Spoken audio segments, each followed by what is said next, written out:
El señor Valdés había ocupado la silla de director hacía apenas unas semanas, pero desde el primer día en que se instaló decidió imponer cambios radicales en la oficina. Lo primero que revisó fue el fondo de salarios. Por supuesto, ni se le ocurrió tocar el suyo propio. Con una actitud calculadora y miserable, recortó los sueldos de casi todos los empleados. Varios trabajadores, indignados, colocaron sus cartas de renuncia voluntaria sobre su mesa ese mismo día. Y los que se quedaron, lo hicieron únicamente porque sus circunstancias personales no les dejaban otra opción. En realidad también habrían huido con gusto de las extravagancias del nuevo jefe. El mayor dilema para el señor Valdés fue encontrar personal de limpieza. Nadie estaba dispuesto a pasar horas enteras fregando suelos y puliendo manijas de las puertas por un salario miserable. Para colmo, la obsesión con la limpieza era casi una manía para el nuevo director. La señora Guzmán, subdirectora de gestión de personal, tuvo que rogarle cada día que aumentara un poco el salario destinado a los limpiadores. Le explicaba que con la miseria que ofrecía no había forma de contratar a nadie. Sin embargo, Valdés se mantenía inflexible. En las reuniones matutinas se limitaba a quejarse de que ya no se podía ni caminar por la oficina debido al polvo y la suciedad acumulada. Si en los próximos días no conseguimos una limpiadora, ladró mirando a la señora Guzmán, la labor de limpieza pasará a ser parte de sus deberes personales. La advertencia fue tan áspera que más que un comentario sonó como un chillido. La mujer, que ya pensaba en abandonar aquel empleo, sabía que a su edad no le sería fácil encontrar otro trabajo, y por eso aguantaba en silencio los exabruptos de aquel monstruo de la economía. En la siguiente reunión matutina, Valdés volvió a descargar su frustración sobre ella. ¿Tan difícil es encontrar a alguien que limpie? Está claro que hay decenas de personas deseosas de trabajar en una empresa tan estable como esta. Gruñó mientras se acercaba a la ventana del piso alto, con rabia en la voz. De pronto, se quedó callado. Afuera, junto a los contenedores, observó a una joven mal vestida que apilaba con cuidado unas cajas de cartón. Valdés giró hacia los empleados con una sonrisa torcida. ¿Nadie quiere este puesto? ¿Ni anuncios ni campañas sirven? Pues miren y aprendan cómo se hace. Abrió de par en par la ventana y sacó medio cuerpo para gritar. Oye, tú. Sí, la de ahí. ¿Quieres ganar algo de dinero? La muchacha no interrumpió su tarea y siguió doblando cartones. El director frunció el ceño, sorprendido por la indiferencia, pero no estaba dispuesto a ceder. Con un gesto cómplice hacia la señora Guzmán, llamó al guardia. Traiga aquí a esa muchacha que está junto al basurero, cueste lo que cueste. Minutos después, la joven entró en la oficina. Tenía un audífono barato en el oído y resultaba evidente que estaba sorda. Rondaba la treintena, y a pesar de la ropa vieja y desajustada, cuidaba bien de su aspecto, manos limpias, cabello recogido en un moño sencillo, rostro joven sin maquillaje. No desprendía el típico olor de la gente sin hogar. El director, recordando que los sordos podían leer los labios, articuló despacio cada palabra. ¿Quieres un salario? Apenas tendrás que hacer nada. Solo limpiar la oficina. La muchacha permaneció en silencio unos minutos, observando a todos. Finalmente asintió. El gesto hizo que Valdés se sintiera como un conquistador. ¿Lo ve, señora Guzmán? Así se hace. Se burló. Esta joven acepta incluso por menos dinero. Aún no le he dicho cuánto va a cobrar, quizá estemos a tiempo de reducirlo un poco más. Pero la mirada de Guzmán, cargada de desaprobación, lo detuvo. El director comprendió que si recortaba aún más, perdería hasta a esa candidata. Así fue como Lucía, que así se llamaba la muchacha, comenzó a acudir regularmente a la oficina. A veces llegaba incluso antes que todos y se dedicaba a limpiar con esmero cada rincón. En una semana, el lugar quedó irreconocible, brillaba como nuevo. Sin embargo, 1 de cada 2 empleados encontraba diversión en burlarse de ella a sus espaldas. Sabían que apenas oía, y las risas corrían sin freno por los pasillos. El audífono de Lucía era tan viejo que apenas captaba sonidos, aunque de vez en cuando alguna ofensa le llegaba. Pero ella había soportado tantos momentos duros en su vida que prefería ignorar aquellas humillaciones. Se refugiaba en la idea de que pronto acabaría la jornada y volvería a su silencioso mundo, donde nadie podía herirla. Al terminar, siempre regresaba con prisa a las afueras de la ciudad de Puerto Claro, donde se refugiaba en una casa abandonada pero con techo. Allí la esperaban sus compañeros más fieles, 3 gatitas juguetonas, un gato callejero y 2 perros que había recogido. Para Lucía, ellos eran su fuerza. Gracias a su salario, podía darles algo más que pan y leche barata, a veces latas de comida o salchichas. Ella, en cambio, se conformaba con pan y agua, gastando el resto en sus animales. Cada mirada agradecida de sus mascotas le devolvía la alegría después de un día difícil. La señora Guzmán estaba encantada con la dedicación de la nueva limpiadora. La oficina parecía brillar. Pero lo sorprendente era que el señor Valdés continuaba insatisfecho. «Esa vagabunda no hace lo que yo espero», murmuraba, aunque ni él mismo sabía qué era exactamente lo que quería. Con el paso de los días, Lucía comenzó a ganarse cierta simpatía de algunos compañeros. Incluso quienes se burlaban de ella notaron que no era una mujer cualquiera, sus pocas frases eran correctas, a veces profundas, capaces de dejar pensativo a cualquiera. Tenían la impresión de que poseía un conocimiento escondido, una habilidad que prefería no mostrar. Mientras tanto, la oficina se hundía. Valdés cada mañana regañaba al equipo como si buscara un culpable.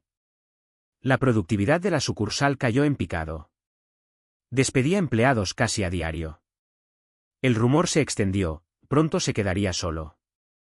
El dueño de la empresa, don Esteban Orduña, de apenas 36 años y que había levantado su imperio desde cero, empezó a visitar la sucursal con frecuencia. No le gustaba nada lo que veía, una oficina que antes era ejemplar, ahora hundida.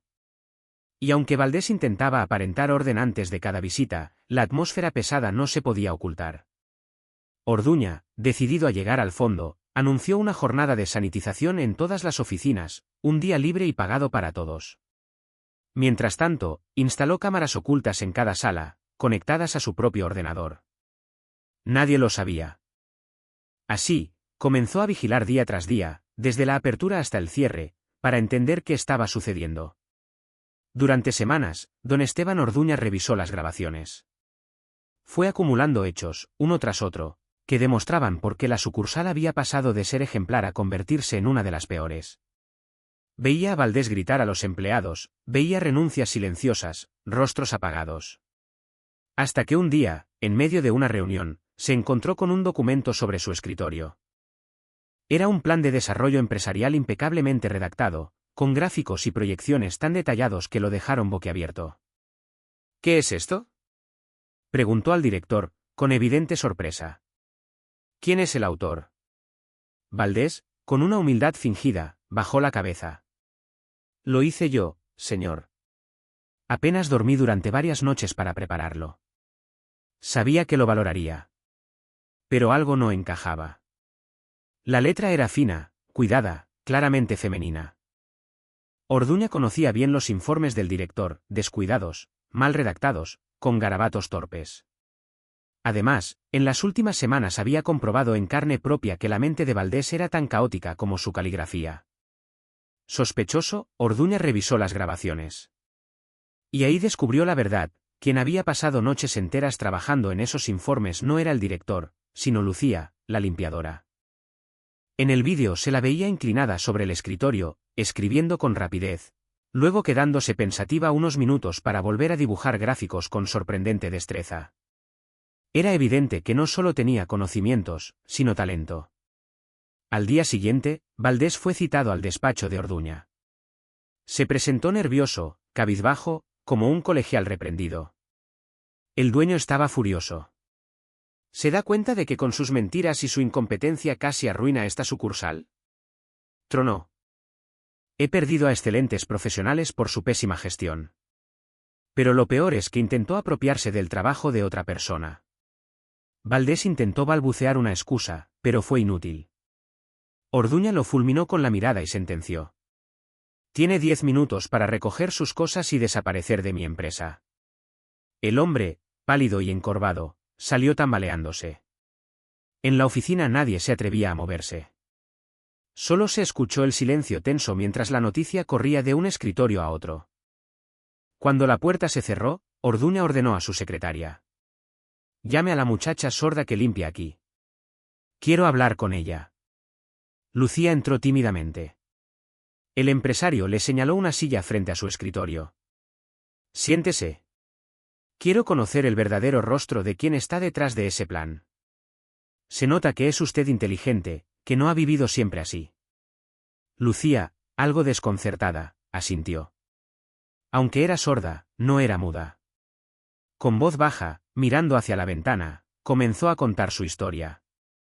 Había nacido en una familia pobre en un barrio obrero de San Aurelio. Desde niña le apasionaba aprender. Siempre hacía sus deberes con dedicación, aunque en la habitación de al lado sus padres se emborracharan hasta terminar a golpes. A los 8 años descubrió una casa abandonada cerca de su hogar. Allí encontraba la paz para estudiar. Cada mañana, cuando sus padres dormían la borrachera, entraba a escondidas en casa, recogía su mochila y corría al colegio. A pesar de esas condiciones, Lucía se graduó con honores. Fue admitida sin dificultad en la Facultad de Economía de la Universidad de Balmores. Brillante y aplicada, pronto se ganó el cariño de profesores y compañeros. Nadie dudaba de que obtendría el título con distinción. Allí conoció a su primer amor, Martín, un estudiante un año mayor. Desde el primer cruce en un pasillo se enamoraron. Él provenía de una familia adinerada, y sus padres detestaban la idea de tener como nuera a una joven pobre, aunque inteligente. El amor de ambos era fuerte. Tanto que Martín le propuso matrimonio. Estaban a punto de casarse cuando un fin de semana viajaron a visitar a unos amigos en las afueras. La niebla cubría la carretera, la visibilidad era nula. Apenas tuvieron tiempo de ver los faros de otro coche que se les venía encima. Luego, un chirrido de frenos, un choque brutal y oscuridad. Cuando Lucía despertó en la ambulancia, lo primero que preguntó fue por Martín. Al saber que había muerto, se desmayó. Al recobrar la conciencia en el hospital, comprendió que algo había cambiado para siempre.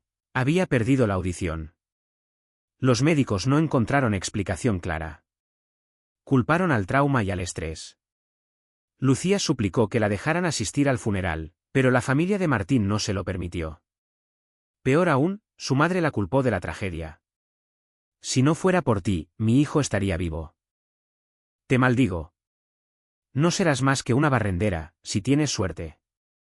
Olvídate de ser economista. Lucía, devastada, sintió que hubiera preferido morir en lugar de Martín. Nadie la necesitaba, ni siquiera su propia madre, que meses después incendió la casa por accidente en medio de otra relación fugaz.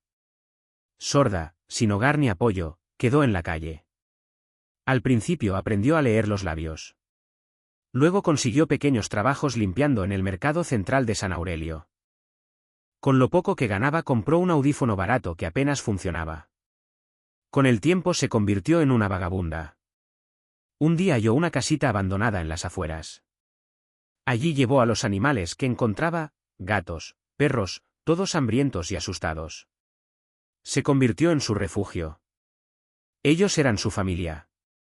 Lo único que le preocupaba era el frío, sin calefacción, los inviernos eran crueles. Cuando terminó de contar su historia, Orduña permaneció en silencio. Recordaba perfectamente el accidente, había conocido a Martín, y su muerte lo había afectado en aquel entonces. Ahora veía con claridad que la joven ante él no era una simple limpiadora, sino una mujer con formación y un potencial inmenso. Ese mismo día, conmovido y convencido, decidió nombrar la directora ejecutiva de la sucursal. La noticia de que Lucía pasaba de ser la limpiadora a ocupar el cargo de directora ejecutiva cayó como un rayo en la oficina de Puerto Claro. Algunos empleados no daban crédito, otros cuchicheaban que debía de haber algo oculto detrás. Pero bastaron unas pocas semanas para que todos comprendieran que la decisión de don Esteban Orduña había sido la más acertada en años. Lucía reorganizó los horarios, reasignó tareas y abrió un canal de comunicación con cada empleado. No gritaba ni imponía con amenazas, sino que escuchaba, analizaba y luego tomaba decisiones firmes. La oficina, que había estado al borde del colapso, recuperó poco a poco su ritmo. El dueño comenzó a visitar la sucursal con más frecuencia, no para supervisar, sino para acompañar. A menudo recogía a Lucía al final de la jornada.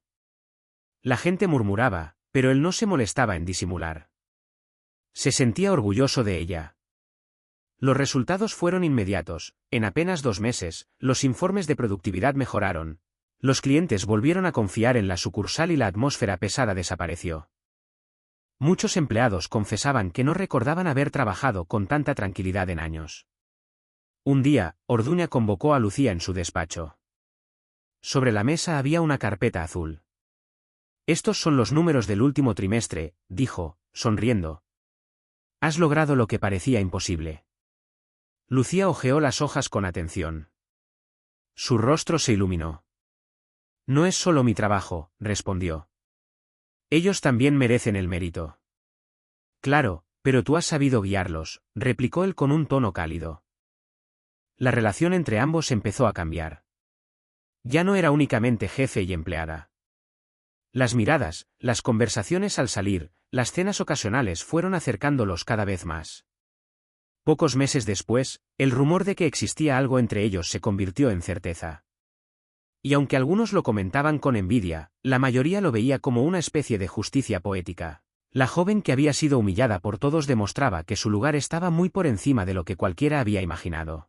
El romance floreció en silencio, sin escándalos.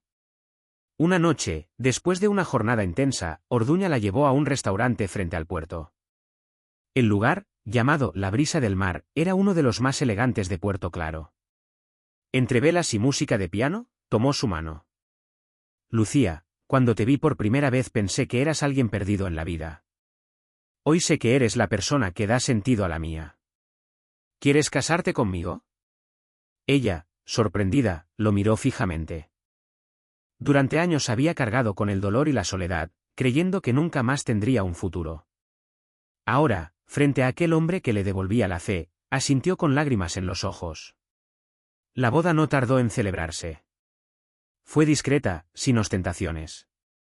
Solo algunos allegados, compañeros de la empresa y unos cuantos amigos cercanos. Para Lucía, no había necesidad de lujo. Lo importante era sentir que al fin tenía un hogar y alguien que la quería. El mejor regalo llegó poco después. Orduña le entregó un documento oficial. Un refugio para animales en las afueras de la ciudad pasaba a su nombre. Allí podría trasladar a sus gatos y perros, con espacio y cuidados adecuados. Lucía lo abrazó con fuerza. Era más que un gesto, era el reconocimiento de la vida que había construido con sus mascotas. El tiempo siguió su curso. Lucía quedó embarazada y la noticia llenó la casa de alegría. Los médicos le confirmaron que sería un niño. La felicidad de Esteban era desbordante, organizaba cada detalle, soñaba con el futuro. Y entonces ocurrió algo inesperado. Poco a poco, de manera casi imperceptible, Lucía comenzó a recuperar la audición. Nadie podía explicarlo del todo, algunos médicos hablaban de un proceso neurológico reversible, otros de un milagro. Sea como fuere, un día escuchó claramente la risa de su esposo. Y después, el latido del corazón de su hijo en una ecografía. Las lágrimas la desbordaron. Años de silencio quedaban atrás. La casa del empresario, amplia y luminosa, se llenó de sonidos nuevos, el murmullo de conversaciones, el timbre del teléfono, la música de fondo en las tardes tranquilas. Pero sobre todo, el calor de una familia unida. Lucía, que había conocido la miseria, el rechazo y la soledad, ahora vivía rodeada de amor y respeto. No solo había recuperado su dignidad, sino también su voz en el mundo. El embarazo de Lucía transcurrió con normalidad, aunque no faltaron los momentos de preocupación. Ella, acostumbrada a una vida de carencias, no podía evitar sentir miedo, ¿y si algo salía mal? ¿Y si no estaba preparada para ser madre? Pero Esteban estaba a su lado en cada consulta, tomándole la mano, asegurándole que nada debía temer. «Eres más fuerte de lo que crees», le repetía con ternura. «Has sobrevivido a cosas que hubieran destruido a cualquiera. Serás una madre maravillosa». Las palabras de él tenían un poder sanador. El día del parto llegó en medio de una tarde lluviosa. Los médicos del Hospital San Bartolomé hicieron su trabajo con eficiencia. Después de horas de espera, el llanto de un niño rompió el aire.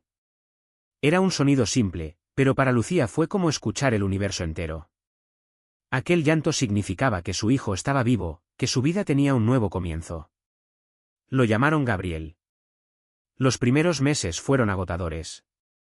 Lucía se desvelaba cada noche, alimentándolo, calmándolo cuando lloraba. Pero, lejos de cansarla, cada instante le recordaba lo afortunada que era. Esteban, aunque sobrecargado de trabajo, siempre encontraba tiempo para acunar al bebé en brazos y pasearlo por la casa hasta que se dormía. La mansión, antes fría y silenciosa, se transformó. Había juguetes en la sala, biberones sobre la mesa, ropa de bebé tendida al sol en el jardín. Incluso los animales de Lucía, los gatos y los perros que había trasladado al refugio, parecían contagiarse de la alegría. El refugio se convirtió en un proyecto sólido. Con apoyo financiero de la empresa de Esteban, pronto dejó de ser una casita improvisada para transformarse en un centro amplio, con voluntarios, veterinarios y donaciones. Lucía pasaba horas allí, jugando con los animales y recibiendo a familias interesadas en adoptar. Refugio Esperanza lo llamaron, a sugerencia de ella. Mientras tanto, en la empresa, Lucía seguía demostrando su capacidad. Había reorganizado la sucursal hasta devolverle su lugar como la más rentable de la región. Orduña, aunque seguía siendo el dueño, delegaba cada vez más en ella. Algunos la llamaban la mano invisible de la compañía. No faltaron enemigos. Otros directivos envidiaban su ascenso meteórico. Algunos murmuraban que todo se debía a su relación con Esteban. Pero bastaba leer sus informes o ver sus resultados para callar cualquier crítica. Nadie podía negar que tenía un talento natural para los números y una visión estratégica que pocos poseían. Un día, en una reunión con accionistas en la capital, Lucía expuso un plan de expansión hacia Santa Aurelia, una ciudad portuaria en crecimiento. Habló con tanta seguridad que varios inversores, escépticos al principio, terminaron convencidos. Al final, uno de ellos, un empresario veterano llamado don Ramiro Castañeda, se levantó para aplaudir. Señores, creo que estamos ante la futura presidenta de esta compañía. Lucía se sonrojó, pero Esteban la miró con orgullo. Las semanas siguientes estuvieron llenas de viajes, contratos y negociaciones. Lucía no se detenía. Por la noche, al regresar a casa, abrazaba a Gabriel y le contaba cuentos, mientras Esteban preparaba la cena. Era una vida agitada, pero feliz. No obstante, el pasado no desaparece fácilmente. Un día, mientras caminaba por el mercado central de Puerto Claro, Lucía se encontró con una figura que la hizo estremecer, la madre de Martín, su difunto novio. La mujer estaba más envejecida, con el cabello canoso y el rostro marcado por la amargura, pero sus ojos seguían teniendo aquel brillo de desprecio. Vaya, si no es la mendiga, escupió, al reconocerla. Así que al final conseguiste trepar. Pero no olvides que por tu culpa mi hijo está muerto. Lucía tembló, pero esta vez no se dejó amedrentar. Yo también lo amaba, respondió con firmeza. Y su recuerdo me acompaña cada día. Pero mi vida no terminó con él. La mujer bufó y se alejó entre la multitud. Lucía quedó unos minutos en silencio, con el corazón acelerado. Recordó las noches en que había deseado desaparecer, el dolor de sentirse sola y culpable. Pero al mirar hacia la cuna de Gabriel esa misma noche, supo que había tomado el camino correcto. No podía cambiar el pasado, pero sí construir un futuro. Esteban notó su tristeza y la abrazó. Nadie tiene derecho a juzgarte, le susurró. Has hecho más de lo que cualquiera habría hecho en tu lugar. La herida se cerraba poco a poco. Con el paso de los meses, la vida de Lucía y Esteban parecía alcanzar un equilibrio perfecto. Gabriel crecía sano y risueño, el refugio de animales prosperaba, y la empresa atravesaba su mejor etapa en años. Pero la tranquilidad nunca dura demasiado. Una mañana, mientras Lucía revisaba unos informes en su despacho, recibió un correo electrónico anónimo. El asunto decía, no todo lo que brilla es oro. Dentro, solo unas pocas palabras, cuidado con quienes dicen ser tus aliados. No todos celebran tu éxito. Lucía frunció el ceño. Durante años había aprendido a desconfiar de las amenazas veladas, pero ahora no podía permitirse distracciones. Mostró el mensaje a Esteban, que lo leyó con calma. Podría ser cualquiera de esos directivos envidiosos, dijo él. No te preocupes, mientras los resultados hablen por nosotros, no podrán hacer nada. Sin embargo, el mensaje quedó grabado en la mente de Lucía. Empezó a notar miradas extrañas en las reuniones, comentarios en voz baja cuando ella entraba en la sala. La tensión era palpable. En paralelo, el refugio crecía tanto que fue necesario abrir una segunda sede en Villa Esperanza, un pueblo cercano. Lucía se volcó en el proyecto. Pasaba horas allí, supervisando obras, conversando con voluntarios y acariciando a los animales rescatados. Para ella, aquel lugar era más que un trabajo, era la continuación de su vida anterior, una manera de honrar a la mujer que había sido antes de que todo cambiara. Una tarde, mientras Gabriel jugaba con unos bloques en la sala, Lucía se sentó junto a Esteban. ¿Alguna vez pensaste que terminaríamos aquí?, preguntó ella. Él sonrió. No. Pero sabía que, si me cruzaba con alguien como tú, mi vida nunca volvería a ser la misma. La felicidad parecía completa, hasta que el pasado volvió a tocar la puerta. Un antiguo compañero de la universidad, Julián Herrera, reapareció de manera inesperada. Había sido amigo de Martín y también conocía a Lucía. Ahora trabajaba como consultor en una empresa rival. Un día pidió una reunión con ella, bajo el pretexto de colaboración. Lucía, le dijo al verla, sabía que eras brillante, pero no imaginé que llegarías tan alto. Gracias, Julián. ¿A qué debo esta visita? Te seré franco, respondió. Tu empresa está creciendo demasiado rápido. Eso genera enemigos. Yo puedo ayudarte a evitar errores estratégicos, siempre que confíes en mí. Lucía lo observó con desconfianza. Había algo en su tono que no terminaba de convencerla. Además, el correo anónimo resonaba en su memoria. ¿Y si Julián estaba detrás? Lo pensaré, contestó, cortando la conversación. Esa noche habló con Esteban. No me gusta ese hombre, dijo él, serio. Huelo oportunismo en cada palabra. Mantente lejos. Lucía asintió. Sabía que debía andar con cuidado. Días después, en una junta con accionistas, estalló el conflicto. Uno de los socios más veteranos presentó un informe en el que acusaba a Lucía de manipular cifras y de usar fondos de la empresa para financiar su refugio. Los murmullos llenaron la sala. Lucía se levantó con serenidad, aunque por dentro temblaba. Si alguno de ustedes cree que he utilizado un solo centavo de esta empresa para fines personales, los invito a revisar cada documento, cada factura y cada transferencia. Todo está en orden. Y si aún dudan, aquí está mi renuncia firmada. Un silencio absoluto se apoderó del lugar. Nadie esperaba aquella reacción. Finalmente, Esteban se puso de pie, tomó el documento de renuncia y lo rompió frente a todos. Mi esposa no va a renunciar. Quien dude de su integridad, que se marche él. El gesto fue contundente. Algunos socios se levantaron, ofendidos, pero la mayoría permaneció en sus asientos. El liderazgo de Lucía había quedado reforzado. Esa noche, ya en casa, Esteban la abrazó con fuerza. Hoy me demostraste que no solo eres fuerte, sino también valiente.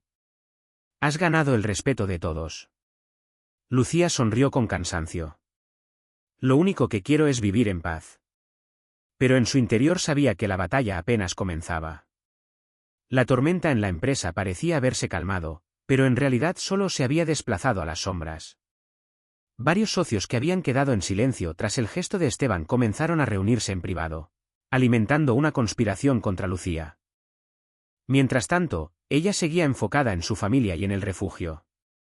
Gabriel ya caminaba y pronunciaba sus primeras palabras. Cada día traía una nueva sorpresa, una sonrisa, un balbuceo, una travesura. Para Lucía, verlo crecer era como sanar sus viejas heridas. El refugio Esperanza se había convertido en un símbolo en Puerto Claro. Gente de toda la región llegaba para adoptar animales o dejar donaciones. La prensa local publicó varios artículos sobre la historia de la directora que alguna vez fue mendiga. Lucía, aunque algo incómoda con tanta atención, comprendía que era una oportunidad para inspirar a otros.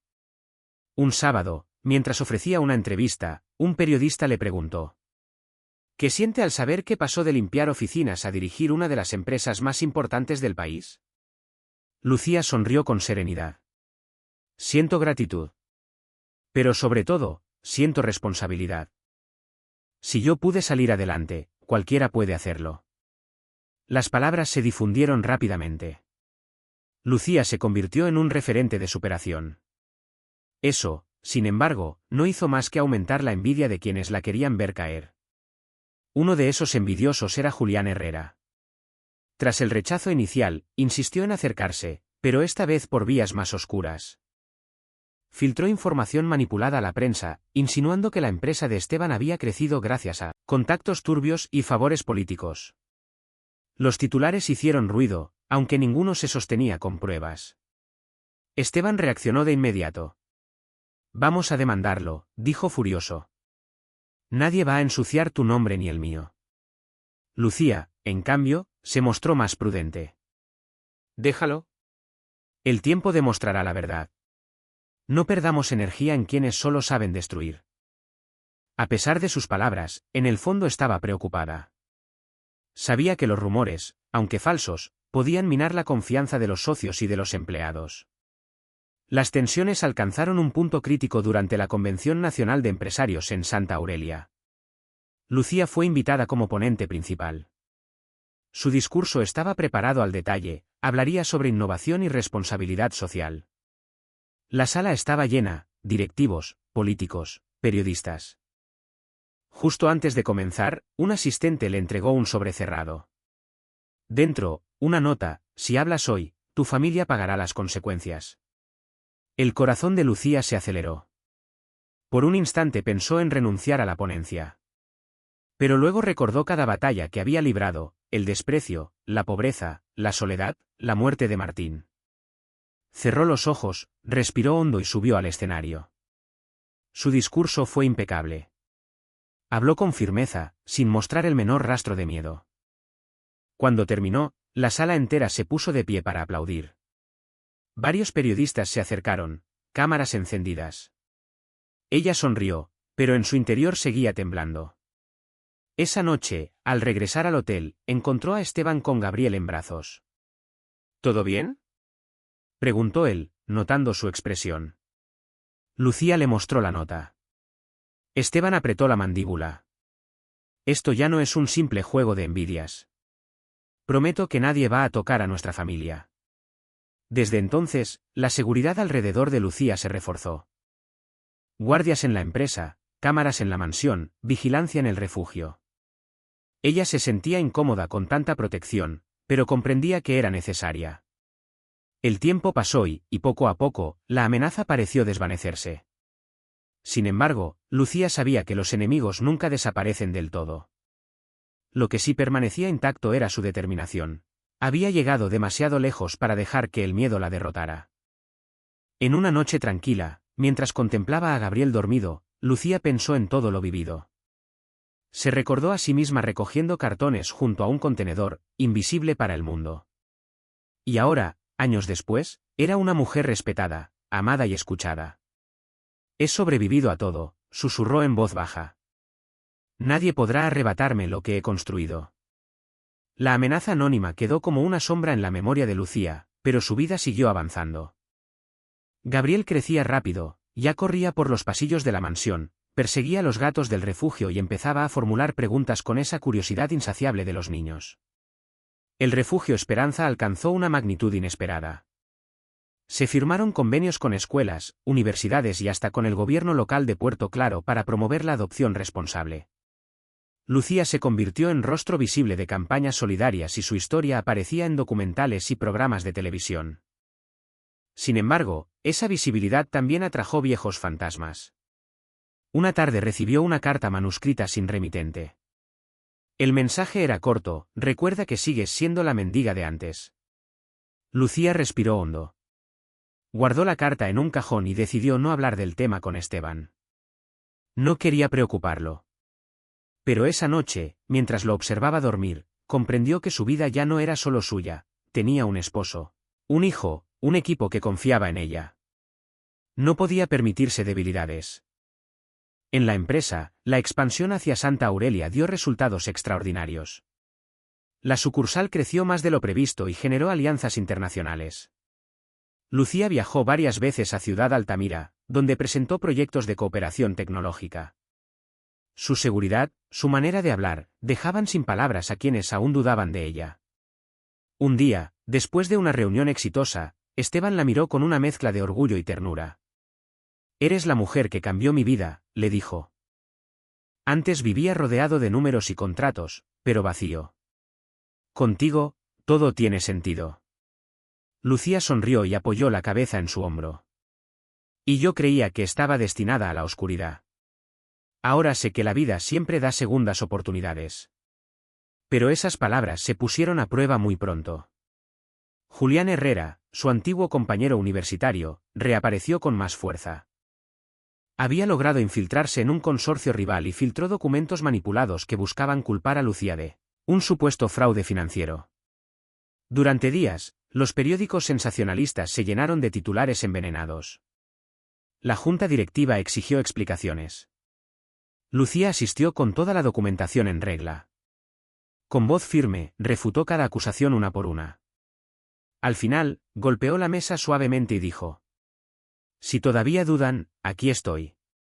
Revisen mis cuentas, mis contratos, mis movimientos. No encontrarán nada». El silencio fue total. Incluso sus detractores tuvieron que reconocer que no había una sola mancha en su gestión. Esteban tomó la palabra. «Quien acuse a mi esposa de corrupción tendrá que enfrentarse también a mí». La amenaza fue suficiente para silenciar cualquier murmullo. Días después, Julián intentó acercarse directamente a Lucía en el estacionamiento de la empresa. «Eres más dura de lo que pensaba», le dijo con una sonrisa torcida. «Pero recuerda, todos tenemos un punto débil». Lucía lo miró fijamente. «Y tú tienes demasiado odio en el corazón. Eso siempre será tu punto más débil». Se dio la vuelta y se marchó, dejándolo con su rabia. Con el tiempo, las aguas volvieron a la calma. Gabriel cumplió 3 años y organizaron una gran fiesta en el jardín de la mansión. Hubo globos, risas y música. Los empleados de la empresa, los voluntarios del refugio y sus familias asistieron. Lucía, mirando aquella multitud, sintió que había construido una comunidad, no solo una familia. Al final del día, mientras observaba a su hijo soplar las velas, comprendió que el pasado ya no podía alcanzarla. Había sufrido, había caído y se había levantado. Ahora era más fuerte que nunca. Esteban, abrazándola por la cintura, le susurró: «Todo lo que tenemos, lo tenemos gracias a ti». Lucía sonrió, con lágrimas contenidas. «No. Lo tenemos gracias a nosotros. Porque aprendí que nadie construye nada solo». Esa noche, bajo el cielo estrellado de Puerto Claro, supo que por fin había encontrado su lugar en el mundo. El amanecer sobre Puerto Claro traía un cielo limpio, como una página nueva. Lucía lo veía desde el balcón con Gabriel en brazos, todavía somnoliento, mientras el aroma del café que preparaba Esteban se extendía por la casa. Era un cuadro de calma que, durante años, había creído imposible. Sin embargo, en el mundo real la calma se gana sosteniendo el timón incluso cuando el mar vuelve a encresparse. Las consecuencias de los ataques de Julián Herrera no desaparecieron de la noche a la mañana. Varios medios debieron publicar rectificaciones, algunos lo hicieron con desgana, otros intentando convertir la disculpa en un nuevo titular. Esteban insistió en seguir adelante con las acciones legales por difamación y daño reputacional. Lucía, que prefería no mirar atrás, aceptó únicamente por una razón, no por venganza, dijo, sino para que la próxima mujer a la que intenten hundirlo piense 2 veces quién pretenda hacerlo. En paralelo, la expansión en Santa Aurelia y Ciudad Altamira entraba en una fase decisiva. La compañía debía elegir a su próxima presidenta ejecutiva para coordinar el crecimiento en varias regiones. Esteban, dueño y fundador, quería ceder el día a día y concentrarse en innovación y alianzas estratégicas. Nadie lo dijo en voz alta, pero todos sabían a quién miraban. Lucía se resistía a la idea por un motivo íntimo: temía perder el tiempo que dedicaba al refugio Esperanza y a su familia. Aún así, aceptó presentar un plan a la Junta. El documento, meticuloso, transparente y audaz, proponía no solo objetivos financieros, sino un compromiso medible con programas de becas, integración laboral y voluntariado corporativo. Los números son el esqueleto, explicó, pero el corazón de una empresa es lo que hace por la vida que la rodea. El día de la votación llegó. La sala principal de la sede de Puerto Claro estaba llena. Don Ramiro Castañeda, el veterano inversor que había aplaudido a Lucía meses atrás, pidió la palabra antes de que se cerraran las urnas. He visto compañías caer por creer que crecer es solo una cuestión de contabilidad. Hoy votamos si queremos una empresa que gane dinero o una empresa que también merezca existir. Hubo un murmullo de aprobación. Cuando se contaron los votos, el resultado fue claro. Señora Lucía Orduña, anunció el secretario, queda usted nombrada presidenta ejecutiva. El aplauso empezó tímido y se volvió oleada. Esteban apretó su mano. Lucía, con la voz apenas temblorosa, agradeció sin grandilocuencias. Lideraré con la misma regla que me salvó la vida, dignidad para cada persona. Aquella misma semana, una noticia inesperada rompió el ritmo. La madre de Martín, el amor perdido, pidió hablar con Lucía. El mensaje llegó a través de un sacerdote del barrio antiguo de San Aurelio. Esteban, prudente, quiso acompañarla. Se encontraron en el patio interior de una parroquia pequeña, con macetas de geranios y una fuente cansada. La mujer parecía más pequeña que el recuerdo, cabello blanco, manos finas, la mirada húmeda de las personas que ya pelearon demasiado con el mundo. No hubo prólogo. Te hice daño, dijo, sin rodeos. No voy a justificarme. Viví de espaldas al duelo, buscando un culpable porque no podía aceptar la verdad. No era tu culpa. Nunca lo fue. Lucía no habló enseguida. Sintió la memoria como una ola que va y viene, el frío de aquel hospital, la nota cruel, los años de silencio. Y, aún así, allí estaba, íntegra. Tomó aire.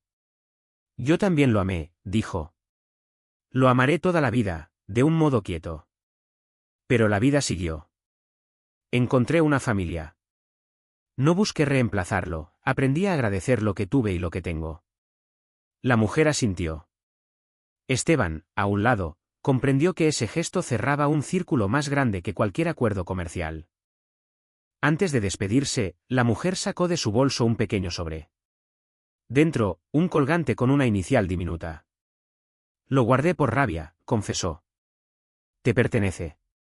Lucía lo sostuvo en la palma, el metal estaba tibio por el sol. Gracias, dijo, y supo que el pasado, por fin, descansaba. En la empresa, el primer trimestre bajo la presidencia de Lucía fue exigente. Implementó un sistema de mentoría interna, priorizó la promoción de talento femenino y reabrió puertas a antiguos trabajadores que se habían marchado durante la gestión de Valdés. A algunos los entrevistó ella misma en la sala luminosa donde otrora había sido ignorada. Nadie sabe cuánto rinde una persona hasta que alguien la mira como posibilidad, repetía. Una mañana, mientras revisaba indicadores, recibió una visita, la señora Guzmán, la subdirectora de personal que la había defendido en silencio desde el principio. Vengo a presentar mi renuncia, anunció con serenidad. Lucía frunció el ceño. ¿Por qué? Porque siento que ya hice mi parte, sonrió. Y porque quiero que me ayudes a hacer lo que tú hiciste con los animales. Abrir un programa de empleo segundo inicio. Para quienes pasaron por la calle, la cárcel o el olvido. Quiero dedicarme a eso a tiempo completo, con tu respaldo. Lucía se levantó y la abrazó. No renuncias, dijo. Cambias de cargo. Desde hoy serás directora de Inclusión y Oportunidad. Presupuesto aprobado. Oficina en la planta baja, junto al jardín. Quiero que la gente, al entrar, vea primero tu puerta. Guzmán contuvo las lágrimas. Llevaba años esperando oír una frase así. El refugio Esperanza también cambió de piel. Con el apoyo de universidades veterinarias, implementó un programa de terapia asistida con animales para niños con trastornos del lenguaje y ancianos en hogares de cuidado. Gabriel, que ya sabía los nombres de todos los perros, acudía cada fin de semana y les leía cuentos inventados con un dramatismo que hacía reír a los voluntarios. Mamá, los perros también entienden las historias, aseguraba con una seriedad adorable. Un domingo, en el taller luminoso del refugio, Lucía escuchó algo que la dejó inmóvil, el trino de un pájaro al otro lado de la ventana. No era la primera vez que lo oía desde que recuperó la audición, pero de pronto comprendió que ya no esperaba el silencio, que la espera del silencio se había ido. Aquel pensamiento, simple y enorme, la hizo llorar en paz. Los procesos contra Julián avanzaron. La justicia determinó que había fabricado pruebas y cometido calumnias. Recibió sanciones económicas y la inhabilitación temporal para ejercer como consultor. No hubo triunfo ruidoso. Lucía pidió que la empresa donara parte de la indemnización a clínicas de salud auditiva en San Aurelio y Villa Esperanza. Que de algo sirva el ruido, concluyó. En la vida íntima, los días se enhebraban con ritos sencillos, desayunos que se alargaban los sábados, noches de cine en casa, visitas espontáneas al puerto para comer empanadas de la brisa del mar, donde Esteban la había pedido en matrimonio, y cumpleaños con pasteles imperfectos hechos por Gabriel y decorados con demasiadas chispas de colores. La mansión, antes fría, tenía ahora marcas de crayón en las esquinas y una ristra de fotos sujetas con pinzas en la cocina. Un atardecer tibio, Esteban la llevó a Cerro Faro, el mirador más alto de Puerto Claro. Desde allí, el océano parecía una lámina de metal respirando. Él abrió una caja pequeña, dentro, un anillo sencillo con una piedra azul. No para reemplazar, sino para nombrar lo que ya es, dijo. Lucía se rió, con esa mezcla de timidez y alegría que a él lo desarmaba. ¿Qué es lo que ya es? Nuestra segunda boda, respondió. La primera fue para decirle al mundo que estábamos juntos. Esta es para decirnos a nosotros que lo elegimos otra vez. Se casaron en el jardín de casa, con Gabriel de paje y los perros durmiendo bajo las sillas. Don Esteban Orduña y la señora Lucía Orduña intercambiaron votos breves, casi susurros. Prometo no olvidar de dónde venimos, dijo ella. Y prometo no dejar nunca de construir a dónde vamos, respondió él. En la empresa, Lucía impulsó un cambio que parecía menor y resultó profundo, colocó, en la entrada de cada sucursal, una placa con 6 palabras, aquí el trabajo empieza con respeto. No era marketing, era brújula. Los indicadores mejoraron, sí, pero lo que más celebraba eran los correos sin firma de gente que decía, gracias por volver a mirarnos. Un día, el guardia del edificio anunció por interfono la llegada de un visitante sin cita. Lucía bajó a recepción. Allí estaba Valdés, el antiguo director, más delgado, con un traje que había visto mejores años y una derrota honesta en los ojos. No traía discurso. Vine a pedir perdón, dijo. No por recuperar nada. Solo, perdón. Lucía lo escuchó sin interrumpir. No había rencor, lo había gastado todo en sobrevivir. No puedo borrar lo que pasó, contestó. Pero puedo elegir cómo termina. Acepte un café. En la cafetería de planta baja hablaron de cosas pequeñas, el clima, el puerto, el precio de los limones. Antes de irse, Valdés dejó sobre la mesa una pequeña bolsa con croquetas. Para el refugio, murmuró. Lucía sonrió. A veces la justicia se parece menos a un golpe y más a una grieta por donde entra luz. Los años siguientes consolidaron lo que habían sembrado. El programa de empleo Segundo Inicio colocó a cientos de personas en puestos estables. El refugio Esperanza abrió una tercera sede en Bahía Serena. La compañía ganó premios por innovación y por su política de puertas abiertas. Y, una mañana de viento claro, Puerto Claro amaneció con una noticia que recorrió la región. La nueva escuela técnica del Barrio Norte llevaría el nombre de Martín Álvarez, iniciativa de Lucía y Esteban. Financiada por la fundación de la empresa, con becas dirigidas a estudiantes de bajos recursos que quisieran estudiar economía o ingeniería. La inauguración fue un acto sencillo. Asistieron exalumnos, familias, vecinos. La madre de Martín, tomada del brazo de Lucía, cortó la cinta con una temblorosa dignidad. El aplauso que siguió fue largo, de esos que dicen lo que las palabras no alcanzan. Esa noche, de regreso a casa, Gabriel, ya más alto, más preguntón, le pidió a su madre que le contara la historia antes de los perros. Ella se sentó en la alfombra y narró, con pudor y valentía, su camino, la casa abandonada, los cartones, la oficina, el plan nocturno, las cámaras, el nombramiento, la primera risa que oyó después de años. Cuando terminó, el niño la miró con ojos abiertos. ¿Entonces, eres una heroína? Lucía pensó en la palabra. Pensó en todas las veces que no se sintió capaz, en todos los días ordinarios que había sostenido como quien sostiene un mundo pequeño para que no se caiga. No, dijo al fin, acariciándole el cabello. Soy alguien que no dejó de intentarlo. Y que tuvo gente que no dejó de quererla. En la ventana, el puerto mostró sus luces. El murmullo del mar llegó como una respiración antigua. Esteban se acercó por detrás y la rodeó con los brazos. Los tres quedaron allí, amontonados de ternura. Puerto Claro, la ciudad que alguna vez fue escenario de humillaciones, era ahora la geografía de un milagro hecho a base de decisiones. No hubo fuegos artificiales ni épica ruidosa. Hubo pan, hubo trabajo, hubo refugio para quienes no lo tenían, hubo nombres que al fin se pronunciaron con respeto.